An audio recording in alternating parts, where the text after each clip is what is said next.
50 years ago, the common household products were made of paper, glass, wool, cotton. Now almost everything is made from products that are derived from oil.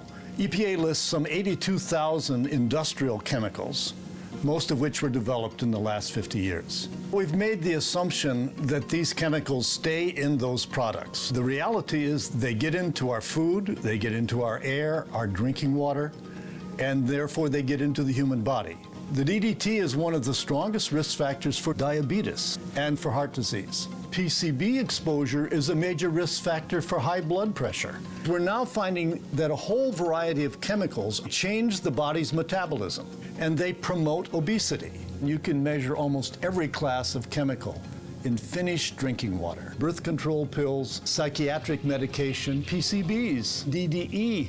What we're most concerned about are the endocrine disruptive chemicals and the antibiotics because of antibiotic resistance. And we all have some of these compounds in our body. My biggest concern for the future is the fact that we bring new chemicals on all of the time without adequate testing. So we really don't know what they do.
This as a kind of massive experiment that we're all part of. Through chemistry, you don't just get better living, you get serious adverse health effects.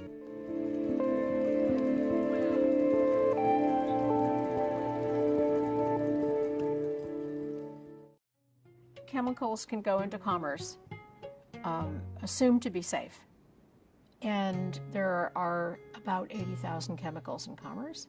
Very, very few of them have been tested, and almost none of them have been banned. What's showing up in household dust is also showing up in our bodies. Toxic chemicals are absorbed through our skin, breathed into our lungs, and digested through our water and food. Groundbreaking tests have found the same chemicals in people's blood, hair, and urine. The endocrine system is important for human and animal health because it regulates and controls hormones and important functions like metabolism, growth, development, sleep and mood. And this importance increases at critical life stages such as infancy and childhood. They're substances that interact with or interfere with hormones in the endocrine system. When this leads to adverse effects, they're called endocrine disruptors. Humans and animals may be exposed to a wide range of endocrine active substances. These can be naturally occurring, such as phytoestrogens in soya, or synthetic, like dioxins and some pesticides. We endorse the World Health Organization definition that an endocrine disruptor is defined by 3 criteria: the presence of an adverse effect, the presence of endocrine activity, and a causal relationship between the two. In other words, that the endocrine activity leads to an adverse effect. Not all scientists and regulators agree on a distinction between endocrine active substances and endocrine disruptors, but we believe that this is important. So what we are confronting here is still an imperfect world of knowledge, because we know that of these 140,000 chemicals, many of them simply exist. Many, and an increasing number, is being used, and many are also entering into cycles that we may not have envisaged, or that we did not anticipate, or that we simply do not know about. We are now much more than we may think living in a world of chemicals.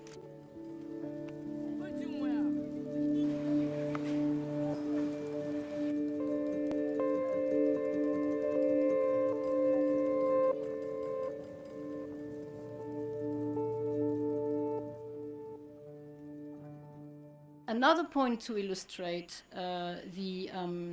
what we call the chemical intensification, if you wish, of the economy is the fact that it's spreading in the daily life. Chemicals are not just used for discrete issues here and there. They are completely spread over in daily life through the penetration of chemical-intensive products I would say, in the average product that we're using.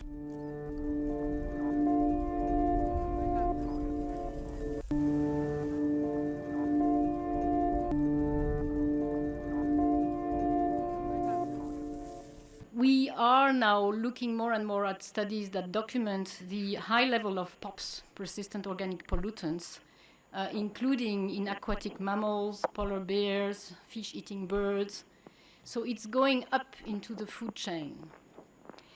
And there is evidence as well that these contaminants are responsible for the near extinction of some species over the world.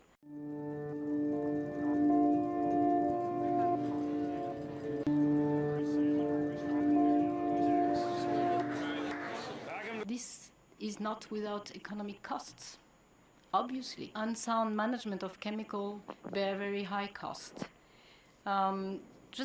Just one example. If you look at the estimated cost of poisoning from pesticide in sub-Saharan Africa, only the injury and the loss of working time, I'm not talking about projection of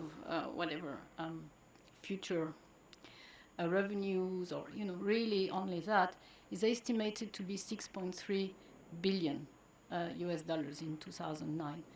This is higher than the total ODA that is going to the health sector in the same area. And this is 17 years after Theo Colburn's book, Our Stolen Future, and it will be 14 years after the EU EDC strategy was first published. So during all this time, the exposure continues and the scientific concerns have been rising. One of the most important lessons that we've learned is that children are uniquely susceptible to the toxic chemicals and other factors in the environment. For a number of reasons, infants and youngsters up to age 4 have much higher levels of many problem chemicals in their bodies than adults do. And scientists have begun to pin down the causes. First of all, children have greater exposure pound for pound than adults. They eat more food, they drink more water, they breathe more air per pound of body weight. So they take into their body more of any toxic chemicals that are in food, air, and water. And then on top of that, kids' exposure is further magnified because they live on the floor, they crawl around a few inches above the rug, they're constantly putting their hands, their toys, their lollipops in their mouths, and so all of those factors increase their exposure. They're biologically more vulnerable than we adults. Their nervous system, their reproductive organs, their immune system, their lungs, all the organs in their body are undergoing very, very rapid growth and development. And those developmental processes are very fragile, they're very easily upset, and unfortunately, if development is perturbed at a vulnerable early stage by some chemical like lead or pesticides or PCB, the damage in many cases is irreparable. It can't be cured, it can't be treated, it results in lifelong impairment. Children in the 1900s had about a 1 in 3 chance of making it to their first birthday. Many died due to fires, farming accidents, mining accidents. There were no child labor laws, no immunizations at the time. They had high risk of contracting polio, measles, mumps, rubella, whooping cough. We've come a long way as banning lead out of our gasoline and paint supply, immunizing our children against many infectious diseases. But now we're seeing increases in childhood cancers, in childhood asthma, increases in exposures to pesticides, and linking now to endocrine disruption. So this was on time a number of years ago, and we're concerned about development being a time in life where there is disruption of the genetic control systems that can lead to disease much later in life. So it's the developmental origin of health and disease, and the primary focus has been on drugs, stress, nutrition, infections, and only recently has there been also a fair amount of information coming out about environmental chemicals exerting these changes. And it's very clear, a bad start in life, you have a totally different type of life.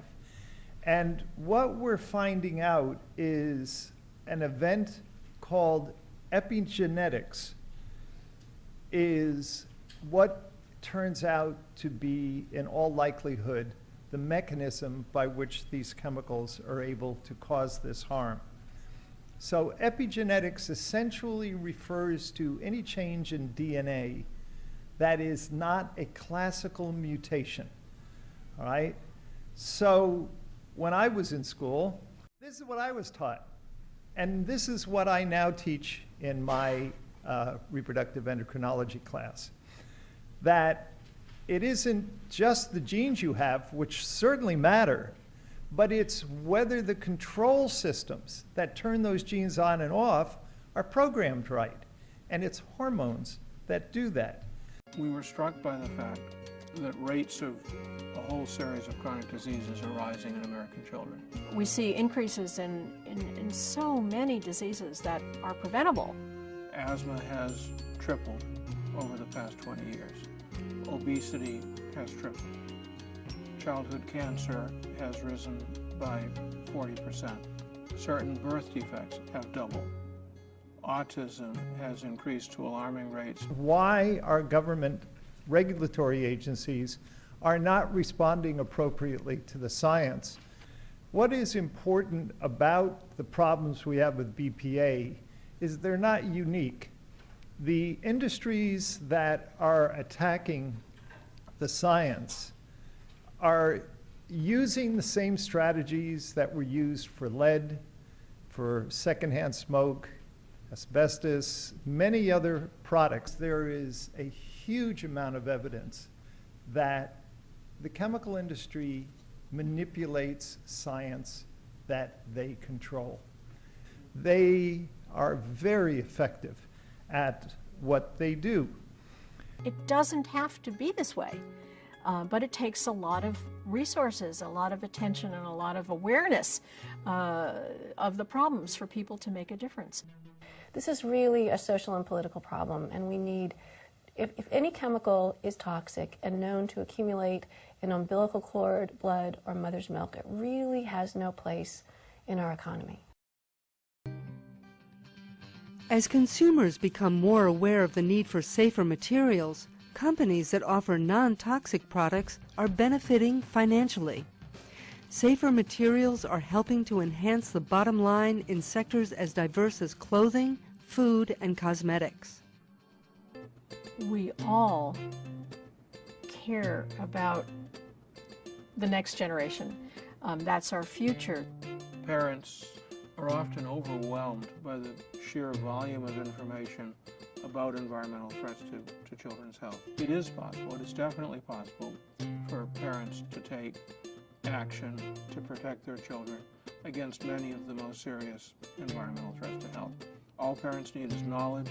It's our job, it's our mission to give them that knowledge. We have changed people's minds and influenced policy. We want our children and our children's children to be as healthy and productive as possible. The more we learn and understand about endocrine disrupting chemicals, the clearer it becomes that endocrine disruption will be the health issue that defines the 21st century. Fortunately, action is being taken to bring safer chemicals to the market in legislative chambers around the world, in the laboratory, and in the business community. For instance, Europe banned 1,100 chemicals linked to cancer and birth defects from cosmetics, and is requiring chemical companies to safety test their chemicals in an initiative known as REACH. In the U.S., some companies are following the lead of Europe and eliminating chemicals banned in the EU from products sold in the U.S., even though they're not required to do so under U.S. law.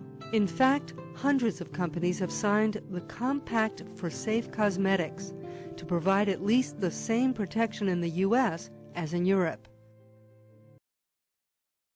And then there are some promising new developments in laboratories. Green chemistry. Why not come up with alternatives to mercury? Why not come up with alternatives to the hazards? To design at the molecular level, just as an architect designs a building, we can design molecules to do what we want them to do. We don't have to have toxic materials. Green chemistry is the science of how to make materials that society depends on in an environmentally responsible way. That's basically what it is how do you make a molecule and have that molecule do all the things you want it to do and not hurt the environment.